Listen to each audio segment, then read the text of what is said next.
Bonjour à tous. Dans ce travail, on va vous présenter le texte La gouvernementalité managériale. Et donc ici, on a la structure de travail avec 6 points importants avec des sous-points dans certains cas. Donc on va commencer avec l'introduction, ensuite le management de la docilité avec la discipline et rationalité et le corps charnier des signes.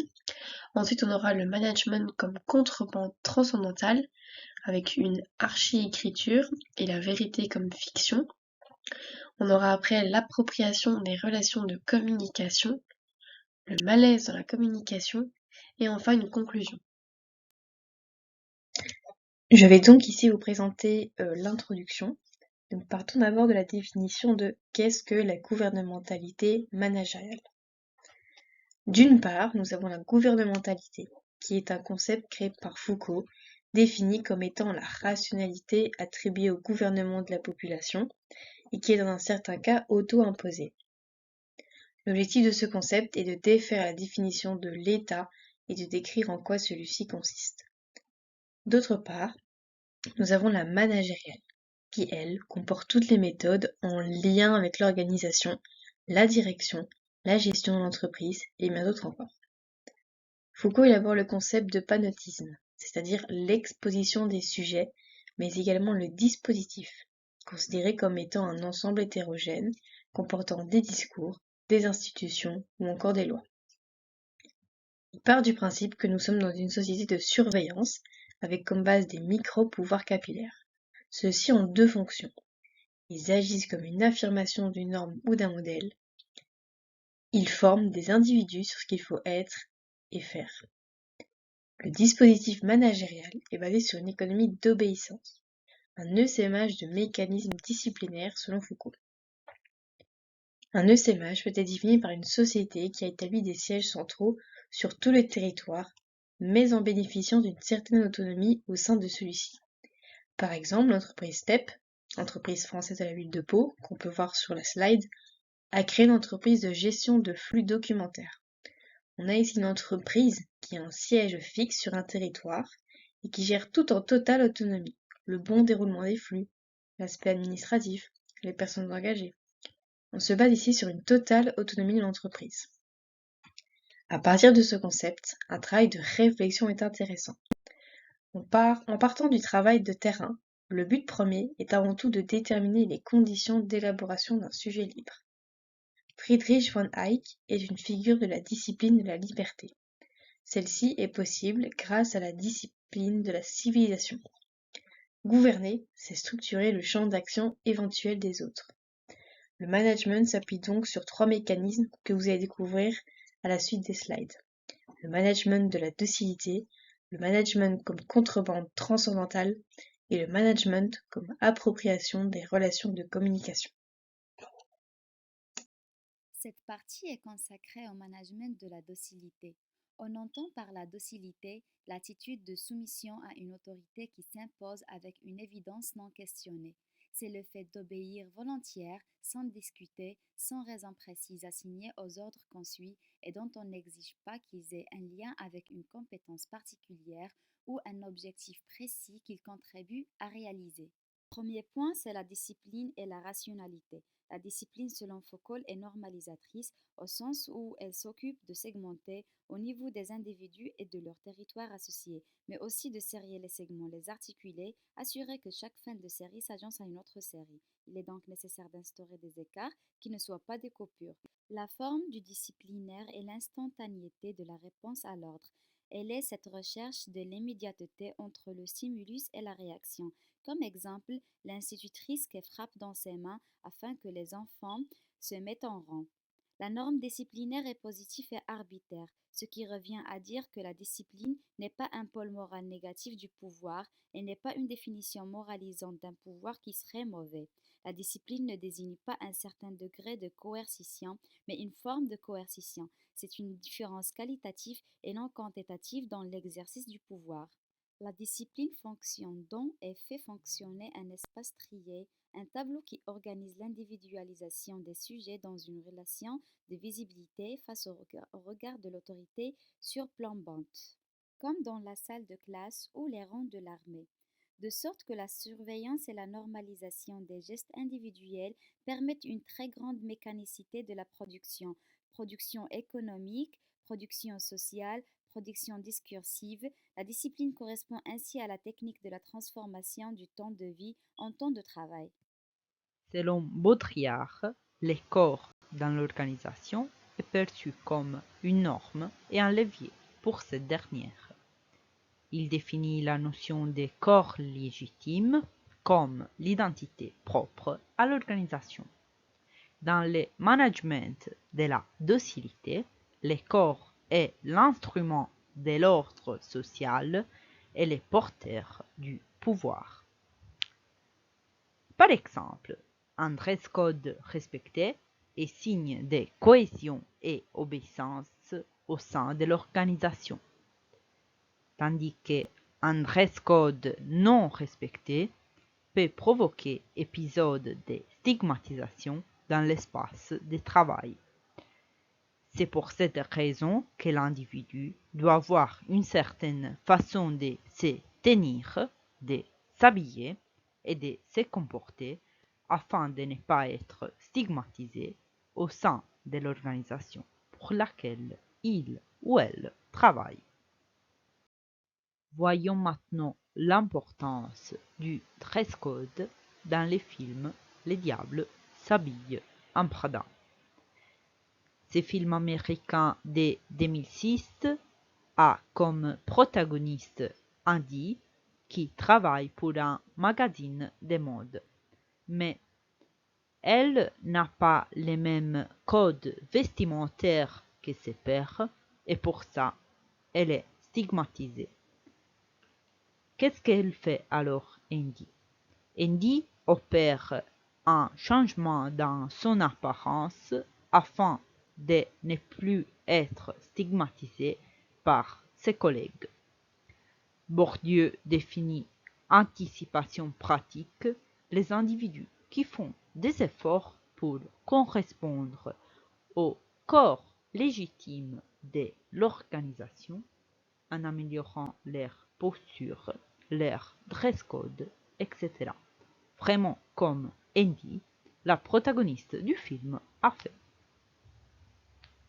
La continuité entre l'individu, le management et son corps est importante afin de pouvoir permettre aux individus de développer une façon d'être et de voir qui soit partagée par les autres membres de l'organisation. Les rapports entre les individus de l'organisation seront différents selon leur attitude corporelle. Ceux qui s'adaptent aux normes auront des rapports harmonieux basés sur la docilité, tandis que les indociles seront constamment regardés et surveillés par les autres membres. La deuxième grande partie de ce texte, c'est le management comme contrebande transcendantale.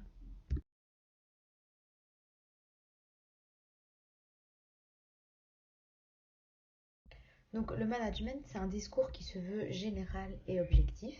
Et donc l'historicité de ce discours, elle est tournée vers l'efficacité de l'entreprise et sa capacité à gérer son capital humain. Le capital humain, on peut qualifier ça comme l'intensification de la docilité. Le but de ce discours, c'est en fait la pérennité du modèle organisationnel, c'est-à-dire la durée dans le temps de l'organisation de l'entreprise. Dans le management, comme contrebande transcendantale, il y a deux grandes parties qui en ressortent, l'archi-écriture ainsi que la vérité comme fiction. Donc l'archi-écriture, c'est en fait un discours managérial qui se voit comme l'essence même de l'organisation de l'entreprise. Et donc il est essentiel à celle-ci. L'historicité du discours va chercher dans l'organisation de l'entreprise des emblèmes de sa réussite, ce qui va permettre l'exposition de perspectives d'avenir qui seront prometteuses, et donc ça va fournir aux employés un modèle de travail ainsi qu'un certain comportement à adopter. Cette archi-écriture discursive va permettre de donner un sens au travail de chacun, mais elle va aussi légitimer la reproduction permanente de formes de travail. Et donc le discours managérial, il va offrir également une projection vers le futur. Et c'est grâce à cette projection que les individus vont ajuster leurs projets et leur manière de travailler. Il s'agit d'une contrebande transcendantale. Donc pour comprendre la définition de contrebande transcendantale, je vous propose de définir chacun des termes séparément. Donc on va prendre contrebande, qui sont en fait des moyens détournés qui vont diriger l'employé vers une direction commune. Et donc c'est un ensemble de promesses et de messages qui ne sont pas avérés. Et grâce à ceci, l'entreprise va en quelque sorte contrôler et discipliner ses employés. C'est en fait une technique qui n'est pas très claire. Donc le mot transcendantal, lui, c'est le fait d'aller au-delà de ce que j'aurais pu imaginer. C'est projeter les individus vers un futur et un avenir avec toutes sortes de promesses. Et donc la conclusion de ce management de contrebande transcendantale va produire des liens entre les individus et les projeter vers un avenir commun en utilisant des moyens détournés pour les pousser à agir d'une manière contrôlée et disciplinée. Pour illustrer ce management de contrebande transcendantale, j'ai choisi le film Le Loup de Wall Street. Donc c'est en fait Jordan Belfort, qui est interprété par Leonardo DiCaprio, qui est un jeune courtier et il va décider de fonder son entreprise de trading. Et il va devenir extrêmement riche en arnaquant de riches investisseurs. Et donc pour motiver ses employés qui ne sont autres que des amis ou des personnes qui sont peu qualifiées, il va utiliser le discours managérial. À plusieurs reprises dans le film, le patron va prendre la parole afin de les motiver. Il va utiliser le discours pour faire vendre de fausses actions, des actions qui ne sont pas du tout rentables, à des personnes qui sont extrêmement riches, et il va les manipuler en leur faisant croire qu'il leur vend de l'or en barre, alors que pas du tout. Et donc il va utiliser son exemple en disant: si vous voulez devenir riche, alors faites comme moi. Habillez-vous en costume, travaillez jours et nuits, et vous deviendrez riche. Et en fait, il va raconter son histoire, prendre des exemples de sa réussite pour manipuler ses employés et les faire travailler. Et donc, automatiquement, ses employés vont s'identifier à lui et faire comme lui. Notre partie aborde la notion de la vérité comme fiction. Tout d'abord, essayons de comprendre comment est-ce que l'auteur définit le management et la notion de la transcendance. L'auteur définit le management comme une logique disciplinaire, un des mécanismes par lesquels l'organisation va discipliner les employés. L'auteur utilise plus tard la notion de la transcendance pour faire notion de la projection des employés dans le futur, une sorte de promesse des organisations basée sur des pratiques détournées qui ne respectent pas la logique ou les normes. Les promesses ne sont toujours pas avérées pour amener l'employé dans la logique de l'organisation en leur donnant cette illusion future de l'organisation. Toute cette logique est mise en place pour contrôler et discipliner l'employeur. La vérité comme fiction consiste pour l'organisation à raconter des récits construits, des vérités autour des storytelling, des grandes histoires de succès de l'organisation, pour canaliser plus ou moins l'individu dans ce discours en faisant comprendre que ce sont des faits avérés, cette vérité de l'organisation. Mais ce sont des faits qui ne sont toujours pas avérés, car ces vérités sont construites autour des mythologies de l'organisation, autour des grands succès de l'organisation qui ne font pas totalement la vérité. D'où la notion de fiction, d'où l'utilisation du thème fiction par l'auteur, afin de fédérer les individus dans l'organisation. Comment définissons nous-mêmes la fiction? La fiction elle-même se définit comme un mensonge qui touche la vérité. Comme exemple, nous pouvons prendre la façon dont sont présentés les leaders politiques. Le leader politique est vu comme un individu capable de donner du sens, de la cohérence et de la sécurité, car il posséderait une capacité spécifique qui est celle de proposer une vision du monde susceptible de simplifier la complexité. Pour illustrer cette partie, la vérité comme fiction, utilisons le cas des leaders politiques qui, pendant leur campagne présidentielle, lors de la magistrature suprême, essayent d'utiliser la notion de la vérité, essayent de fonder des discours sur le futur, essayent de fonder les discours sur le futur en promettant une vérité construite mais qui n'est toujours pas la vérité. Par exemple, le cas d'Emmanuel Macron lorsqu'il fait référence à retrouver notre esprit de conquête pour bâtir une France nouvelle. D'une certaine manière, l'auteur fait des promesses construites autour des vérités, autour des histoires qu'il utilise pour manipuler d'une certaine manière la population, pour manipuler d'une certaine manière et pour faire comprendre que le futur sera tel, mais basé autour des vérités qui ne sont généralement pas la vérité.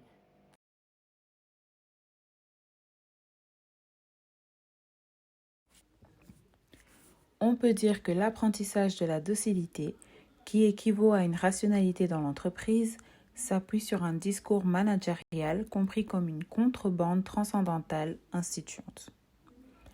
Elle offre aux individus un référent commun, mais fonde également les façons d'agir adaptées à la dogmatique de la mise au travail et recherche individuelle de l'efficacité. Les éléments tels que les séminaires de formation, le rythme de travail intense et les évaluations de fin d'année favorisent la quête de la performance. Celle-ci sera vécue par chacun selon le mode de ce que Bourdieu appelle habitus. Mais qu'est-ce que l'habitus ? L'habitus désigne un système de préférence, un style de vie particulier à chacun. Il ne relève pas d'un automatisme, mais d'une prédisposition à agir qui influence les pratiques des individus au quotidien, leur manière de se vêtir, de parler ou de percevoir. Ces prédispositions sont intériorisées inconsciemment durant la phase de socialisation, pendant laquelle l'individu s'adapte et s'intègre à un environnement social. L'habitus propre à l'entreprise est non seulement un principe générateur, fondé sur un mode de gestionnaire des individus, mais est aussi constitutif d'un ordre social.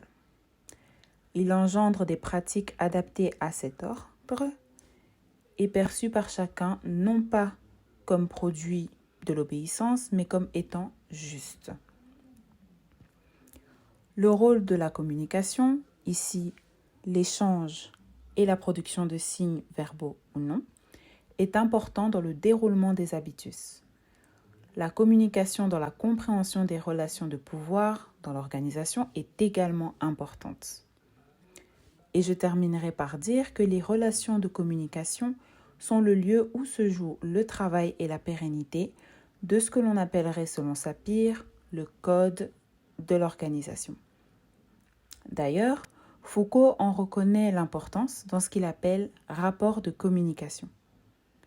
Ceci implique des activités finalisées et vu qu'ils modifient le champ informatif des partenaires, ils induisent des effets de pouvoir. Nous allons maintenant parler du malaise dans la communication. Comme dit précédemment, la docilité est au cœur du dispositif managérial. Le management va diriger les individus. Donc, 1. Il aura la main mise sur les pratiques de communication, c'est-à-dire les échanges d'informations entre managers et employés. Et 2. Le management va supprimer les caractéristiques ou les spécificités de chaque individu. Donc, c'est ce que j'ai appelé une mise en conformité. L'élément phare de ce dispositif managérial est la gestion de parole d'un sujet. Le management la contrôle, donc il contrôle ce qui peut être dit ou pas. On peut d'ailleurs faire le lien avec le mécanisme de management de la docilité qu'on a vu précédemment dans le PowerPoint. Mais alors pourquoi parle-t-on de malaise ? Eh bien tout simplement parce que cette communication contrôlée ne laisse pas l'occasion aux employés de s'exprimer librement.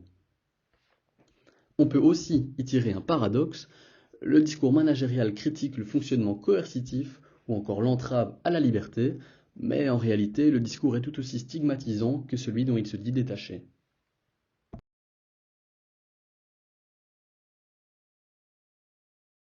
En conclusion, rappelons que le management se base sur 3 instances. Le management de la docilité, selon lequel la discipline envisagée est productrice de sujets dociles, c'est-à-dire des sujets uniformes, façonnés à l'image de l'organisation. Le management comme contrebande transcendantale, à savoir la diffusion d'un discours fictionnel mettant en avant les réussites passées de l'organisation ainsi que ses brillantes perspectives d'avenir. Enfin, le management comme appropriation des relations de communication, à savoir les pratiques de communication que l'organisation s'approprie afin d'effacer les singularités des individus. Ce fonctionnement semble extrêmement normatif, mais il s'agit bien d'une normativité positive, c'est-à-dire qui fait de l'individu un sujet de l'organisation, non pas un sujet nié et dominé, mais un sujet inséré au sein de cette organisation, appartenant à celle-ci. Merci pour votre écoute.